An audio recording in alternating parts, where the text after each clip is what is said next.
नमस्कार, आप देख रहे हैं तहलका डिजिटल। मैं हूं आपके साथ दिग्विजय सिंह चौहान। हाजिर हूं आज की बड़ी खबरों को लेकर। ऑपरेशन सिंदूर को लेकर के एक और नया खुलासा सामने आया है।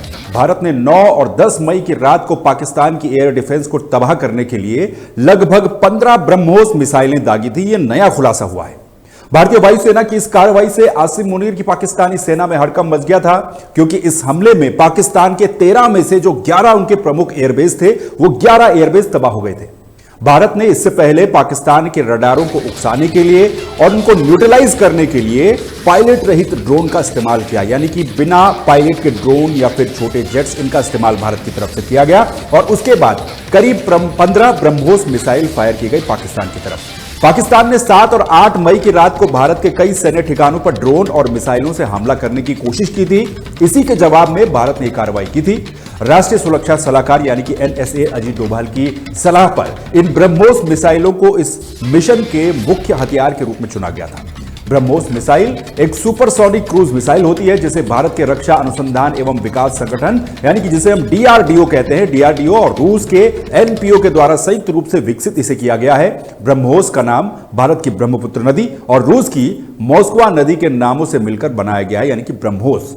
इसकी अगर मुख्य विशेषताओं की हम बात करें, यह सुपरसोनिक क्रूज मिसाइल है जो कि भूमि, समुद्र, हवा और पनडुब्बियों से लॉन्च करने में सक्षम है। इसका उपयोग हर जगह से किया जा सकता है।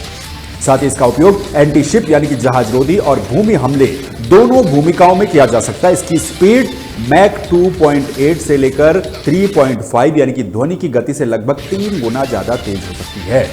यह सुपरसोनिक गति है जो कि इसे दुनिया की सबसे तेज क्रूज मिसाइलों में से एक बनाती है। यह उच्च गति लक्ष्य की प्रतिक्रिया के समय को कम करती है और इसी वजह से इसे रोक पाना काफी मुश्किल बन जाता है। इसकी रेंज 400 से 500 किलोमीटर के बीच में होती है। आने वाले समय में भारत ब्रह्मोस को अपग्रेड करेगा और उम्मीद है कि इसकी रेंज लगभग 1500 किलोमीटर तक हो सकती है। तो यह एक और बड़ी बात, इंटरेस्टिंग बात सामने आई है ऑपरेशन सिंदूर को लेकर के। ऑपरेशन सिंदूर के बाद जो भारत ने पाकिस्तान के हमलों का जवाब दिया था, उसमें लगभग 15 मिसाइलें, ब्रह्मोस मिसाइलें, भारत ने इन्हीं मिसाइलों का इस्तेमाल किया जिनसे पाकिस्तान के एयरबेस पर हमला किया गया भारत की तरफ से। वहीं भारत पाकिस्तान के बीच पिछले दिनों जो जंग हुई थी, उसमें पाकिस्तान की हर जगह पर बेइज्जती हुई, लेकिन पाकिस्तान की बेइज्जती का सिलसिला अभी भी थमा नहीं है। पाकिस्तान के नेता से लेकर के सेना के अधिकारी कई तरह की बातें कर रहे हैं जो कि साफ साफ पर बचकानी बातें लगती हैं। भारत पर हमले के दावे पाकिस्तान की तरफ से किए जा रहे हैं, राफेल को उड़ाने के दावे किए जा रहे हैं। इन दावों के सबूत पाकिस्तान जुटा नहीं पा रहा है, दुनिया को दिखा नहीं पा रहा है। सिर्फ और सिर्फ सोशल मीडिया का रेफरेंस पाकिस्तान के तमाम लोगों के द्वारा दिए जा रहे हैं। पाकिस्तान के उप प्रधानमंत्री और विदेश मंत्री इशाक डार ने खुद अब एक बार फिर से अपनी फजीहत करवा ली है। भारत के खिलाफ पाकिस्तानी सेना की तारीफों के पुल बांधने के लिए इशाक डार ने एक झूठी रिपोर्ट का सहारा लिया, जिसे उन्हीं की देश की मीडिया ने उजागर कर दिया, उसका फैक्ट चेक कर दिया। दरअसल संसद में भाषण के दौरान इशाक डार ने यूके आधारित द टेलीग्राफ के फेक पेज पर मौजूद खबर का हवाला देते हुए, ये जो आपकी स्क्रीन के ऊपर चल रही है द टेलीग्राफ, ये एक फेक पोस्ट था और इसी का रेफरेंस देते हुए पाकिस्तान की सेना की खूब तारीफ उनकी संसद में की जा रही थी। मगर बाद में पाकिस्तान के ही चैनल द डॉन ने अपने फैक्ट चेक में बताया कि इशाक डार ने द टेलीग्राफ की जिस खबर का हवाला दिया, वास्तव में वो एक फेक चैनल है, एक फेक पोस्ट था। पाकिस्तान की संसद में गुरुवार 15 मई को भाषण देते हुए इशाक डार ने कहा था कि द टेलीग्राफ लिखता है, भारतीय वायुसेना पूरे आसमान पर राज करती है, Pakistan air force the undisputed king of the skies.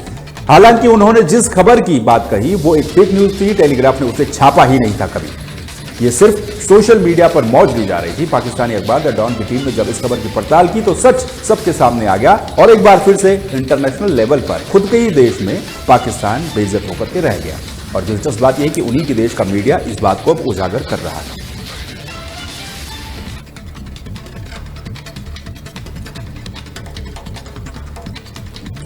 वहीं भारत पाकिस्तान सीज फायर के बाद कई लोगों ने पाकिस्तान में परमाणु लीकेज की थ्योरी भी सामने रखी थी। हालांकि इन खबरों का हर जगह पर खंडन किया गया। इंटरनेशनल लेवल पर भी इन खबरों का खंडन किया गया कि पाकिस्तान में न्यूक्लियर वेपन जो थे उसमें लीकेज जैसी कोई बात नहीं है, न्यूक्लियर रेडिएशन फैलने जैसी कोई बात नहीं है। पाकिस्तान जैसे गैर जिम्मेदार देश के पास परमाणु हथियार होना भी न सिर्फ भारत के लिए बल्कि पूरी दुनिया के लिए खतरा है। इस पर रक्षा मंत्री राजनाथ सिंह ने भी स्थिति को स्पष्ट किया था। रक्षा मंत्री राजनाथ सिंह ने गुरुवार को कहा था कि हम पाकिस्तान के परमाणु हथियारों की धमकी की परवाह नहीं करते हैं। बल्कि वैश्विक समुदाय को यह विचार करना चाहिए कि क्या पाकिस्तान जैसे देश के पास, जो कि एक इरिस्पॉन्सिबल कंपनी है, देश है, उसके पास परमाणु हथियार होना क्या उचित है या नहीं है। राजनाथ सिंह ने जोर दिया कि अंतर्राष्ट्रीय परमाणु ऊर्जा एजेंसी पाकिस्तान के परमाणु हथियारों को अपनी निगरानी में ले ले। वहीं रक्षा मंत्री राजनाथ सिंह के इस बयान के बाद पाकिस्तान एक तरह से तिलमिला गया है, बौखला गया है। रक्षा मंत्री राजनाथ सिंह की पाकिस्तान के परमाणु हथियारों को लेकर की गई टिप्पणी के बाद पाकिस्तान एक तरह से तिलमिला गया है। पाकिस्तानी विदेश मंत्रालय के प्रवक्ता शफाकत अली खान ने रक्षा मंत्री के बयान की निंदा की और कहा कि यह बयान उनकी गहरी असुरक्षा और निराशा को उजागर करता है। उन्होंने यह भी दावा किया कि पाकिस्तान की पारंपरिक क्षमताएं भारत को रोकने के लिए पर्याप्त हैं। नई दिल्ली स्वयं द्वारा लगाए गए परमाणु ब्लैकमेल का सामना कर रही है, यह बात पाकिस्तान की तरफ से कही गई। और रक्षा मंत्री राजनाथ सिंह ने जो बात उठाई वो एकदम वाजिब बात थी। अगर पाकिस्तान में न्यूक्लियर रेडिएशन के लीक होने की थ्योरी सिर्फ थ्योरी ही है, इसका वास्तविकता के साथ कोई लेना देना नहीं है, तो इन बातों पर भी ध्यान देना चाहिए कि पाकिस्तान जैसे देश में जहां पर आतंकी गतिविधियां होती हैं, आतंकी कैंप लगते हैं, उस देश में न्यूक्लियर वेपन अगर हैं और वो वेपन अगर पाकिस्तान में मौजूद आतंकियों के हाथ लग जाते हैं, जो कि आतंकवादियों ने उन न्यूक्लियर वेपन्स को हड़पने की कोशिश इससे पहले भी कई बार की है, तो फिर दुनिया का क्या होगा, दुनिया में जो शांति है उसका क्या होगा। इसी बात को लेकर के भारत के रक्षा मंत्री ने भी अपनी चिंता जाहिर की है। आज आतंकवाद के खिलाफ भारत की प्रतिज्ञा कितनी कठोर है, इसका पता इसी बात से चलता है कि हमने उनके न्यूक्लियर ब्लैकमेल की भी परवाह नहीं की है। पूरी दुनिया ने देखा है कि कैसे गैर जिम्मेदाराना तरीके से पाकिस्तान द्वारा भारत को अनेक बार एटमी धमकियां दी गई हैं। आज श्रीनगर की धरती से मैं पूरी दुनिया के सामने यह सवाल उठाना चाहता हूं कि क्या ऐसे गैर जिम्मेदार और रोग नेशन के हाथों में परमाणु हथियार सुरक्षित हैं? मैं दुनिया के सामने यह सवाल खड़ा करना चाहता हूं। मैं मानता हूं कि पाकिस्तान के एटमी हथियारों को IAEA international atomic energy agency की निगरानी में लिया जाना चाहिए। मैं ये कहना चाहूंगा और साफ तौर पर कहना चाहूंगा, साथियों, हमारी सेनाओं हमारी सीमाओं पर अपनी मातृभूमि की रक्षा के लिए जिस तरह से आप सभी बिना रुके बिना थके दिन रात लगे रहते हैं, वह अपने आप में अद्भुत है और अद्वितीय भी है। आपकी यही बातें हम सब भारतीयों के लिए मार्गदर्शक का कार्य करती हैं। यही कारण है कि मैं हमेशा आपसे मिलने के लिए उत्साहित रहता हूं, ताकि आपके अंदर की ऊर्जा से हम सब भी कुछ प्रेरणा ले सकें। तो IAEA को परमाणु हथियारों पर निगरानी रखनी चाहिए पाकिस्तान के, ऐसा रक्षा मंत्री राजनाथ सिंह का कहना है। अगली खबर है मध्य प्रदेश से। मध्य प्रदेश की राजनीति में कैबिनेट मंत्री विजय शाह के कर्नल सोफिया कुरैशी पर दिए गए विवादित बयान पर विपक्ष का हमला लगातार जारी है। देश भर में विजय शाह के इस्तीफे की मांग की जा रही है। भाजपा से सवाल किए जा रहे हैं कि भाई आप तो सबसे बड़े राष्ट्रवादी बनते हैं, सबसे बड़ी पार्टी बनते हैं, लेकिन उसके बावजूद भी कोई एक्शन नहीं लेते। पूर्व मुख्यमंत्री दिग्विजय सिंह ने भाजपा सरकार के नेताओं पर जुबानी हमला करते हुए मध्य प्रदेश भाजपा सरकार पर तीखा प्रहार किया है। उन्होंने कहा है कि प्रधानमंत्री मोदी की नजरों में अच्छा बनने के लिए भारतीय जनता पार्टी के नेताओं में होड़ मची है, जिस कारण भारतीय जनता पार्टी के नेता जहर उगलने से भी बाज नहीं आते हैं। दिग्विजय सिंह ने मांग की है कि ऐसे नेताओं पर कठोर कार्रवाई होनी चाहिए, ताकि आगे कोई सेना पर बयान देने से पहले 100 बार सोचे। दिग्विजय सिंह के साथ साथ तमाम राजनेता कांग्रेस के विपक्ष के देश भर में विजय शाह को लेकर के सवाल उठा रहे हैं। इस बात को लेकर सवाल उठा रहे हैं कि क्यों अभी तक इनके खिलाफ सरकार ने कोई एक्शन नहीं लिया, ऐसे मंत्री को क्यों नहीं हटाया, जबकि उसी पर हाईकोर्ट खुद संज्ञान लेता है, हाईकोर्ट खुद FIR दर्ज करने को कहता है। उस FIR में जो भाषा होती है उस पर भी कोर्ट नाराजगी जताता है, मामला सुप्रीम कोर्ट पहुंचता है। तमाम तरह की बातें होती हैं, लेकिन उसके बावजूद भी अभी तक मंत्री विजय शाह के ऊपर कोई एक्शन नहीं लिया गया। ऐसे मंत्री को तो खुद ही इस्तीफा दे देना चाहिए था, अन्यथा सरकार को उसे बर्खास्त कर देना चाहिए था। आपको सुनाते हैं दिग्विजय सिंह क्या कह रहे हैं। जब से नरेंद्र मोदी जी देश में प्रधानमंत्री बने हैं, उन्होंने इस प्रकार का जहर घोल दिया है लोगों के दिमाग में, जिसके कारण भाजपा के नेताओं में होड़ लग जाती है। कौन ज्यादा हिंदू मुसलमान के बीच में नफरत पैदा कर सकता है। विजय शाह जी पहले भी इस प्रकार के कुछ बयान देने में फंस चुके हैं और उन्हें इस्तीफा भी देना। अब कर्नल सोफिया कुरैशी, जिन्होंने कि देश में आर्मी में कमीशन ऑफिसर का पद प्राप्त करने में अग्रणी रही है, उन्होंने जिस प्रकार से और जिससे अच्छे ढंग से भारतीय सेना का पक्ष जनता के सामने रखा, पूरे देश में उनकी प्रशंसा हुई है। लेकिन जो होड़ लगी हुई है भाजपा के नेताओं में कि नरेंद्र मोदी जी के मन में उनके प्रति सम्मान कैसे बढ़े, वो इसी पर निर्भर करता है कि वो कितना जहर उगलते हैं और कितना हिंदू मुसलमानों का जो मुद्दा है वो उछालते हैं। मैं इसकी घोर निंदा करता हूं और भाजपा के सभी नेताओं से अनुरोध करता हूं कि उनके खिलाफ कार्रवाई की जाए। तो सेना पर सियासत न हो ये हर कोई कहता तो है, लेकिन सियासत हो ही जाती है। अगली खबर, कर्नल सोफिया कुरैशी पर मध्य प्रदेश के कैबिनेट मंत्री विजय शाह के बयान के बाद समाजवादी पार्टी के महासचिव प्रोफेसर राम गोपाल यादव ने भी एक बयान दे दिया है।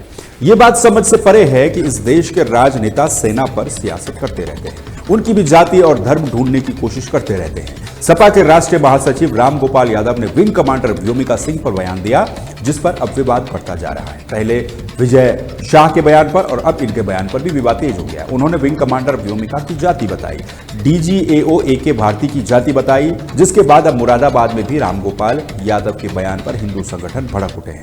मुरादाबाद के सिविल लाइंस थाने पहुंच करके वीएचपी के नेताओं ने रामगोपाल यादव के खिलाफ तहरीर दी। वीएचपी यानी कि विश्व हिंदू परिषद के केंद्रीय प्रबंधन समिति के सदस्य डॉक्टर राजकमल गुप्ता ने यह तहरीर उनके खिलाफ दी है। उनके साथ जो बाकी के कार्यकर्ता पहुंचे थे, इन सभी कार्यकर्ताओं ने थाने के अंदर बैठ करके हनुमान चालीसा का पाठ भी किया। साथ ही ये मांग की कि राम गोपाल यादव के खिलाफ देशद्रोह का मामला दर्ज किया जाए। तो राम गोपाल यादव ने विंग कमांडर व्योमिका सिंह के ऊपर एक बयान दिया। अपने भाषण में वो ये कह रहे थे कि व्योमिका सिंह की जाति क्या है, और उसके बाद उन्होंने AK भारती की भी जाति गिनाई। दरअसल वो रेफरेंस दे रहे थे विजय शाह ने जो बयान दिया था कर्नल सोफिया कुरैशी के ऊपर, उसी के रेफरेंस में बातें बोल रहे थे, लेकिन उन्हें पता नहीं चला वो बोल क्या रहे हैं। ऐसे में बड़ी जिम्मेदारी से सवाल ये उठता है कि इस तरह की जिम्मेदारी कहां चली जाती है राजनेताओं की। सबसे पहले आप ये बयान सुनिए।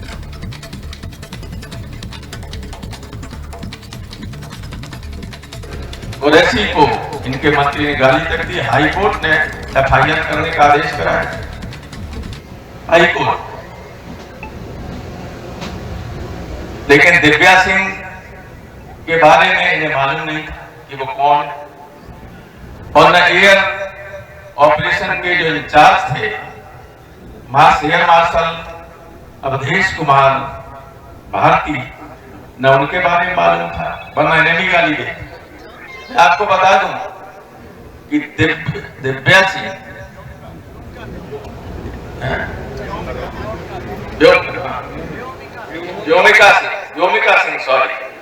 व्योमिका सिंह हरियाणा की जाकर जमात, और एयर मार्शल भारती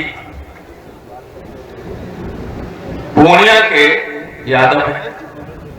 तो तीनों तो पीडीए के थे। एक को मुसलमान समझ के गाली दी, एक को राजपूत समझ के कुछ नहीं किया, और भारती के बारे में जानकारी नहीं थी। और जब पेपर में आ गया तब ये सोचने को विवश है कि अब क्या करें। राम गोपाल यादव जी ने हमारी देश की सेना का वो अपमान किया है जो शायद इस देश के इतिहास में किसी भी राजनीतिक पार्टी के व्यक्ति ने सेना के अपमान में ऐसी गुस्ताखी नहीं करी होगी। वो सेना के अंदर भी जातिवाद देख रहे हैं, वो सेना के अंदर भी जातिवाद निकाल रहे हैं। उन्होंने हमारी सेना की विंग कमांडर को जो शब्द कहे, मैं अपने मुंह से नहीं कह सकता। अनुचित अनुसूचित जाति के शब्दों का स्पष्ट उल्लेख किया गया। उन शब्दों को मैं अपनी वाणी से नहीं कह सकता। वो हमारी बहन है, देश का सम्मान है, मातृशक्ति का अपमान हुआ है, सेना का अपमान हुआ है, देशद्रोह का मुकदमा होना चाहिए। स्पष्ट मांग करता हूं, सिविल लाइन थाने के अंदर खड़ा हूं, हमने इनको एफआईआर के लिए कागज दिए हैं, इन्होंने अभी हमारी एफआईआर नहीं लिखी है। हम तब जाएंगे जब यहाँ पे एफआईआर हो जाएगी। जब तक हम हनुमान चालीसा और रामायण का श्री राम जय राम विजय मंत्र का जाप करेंगे, और हमें विश्वास है कि ये हमारी एफआईआर लिखेंगे और हम एफआईआर लिखवा के यहाँ पे जाएंगे। ये हमारा। तो नेताओं के बयानों के बाद एक दूसरे पर आरोप प्रत्यारोप का दौर और सिलसिला लगातार जारी है। फिलहाल के लिए इस बुलेटिन में इतना ही। आप देखते रहिए तहलका डिजिटल। नमस्कार।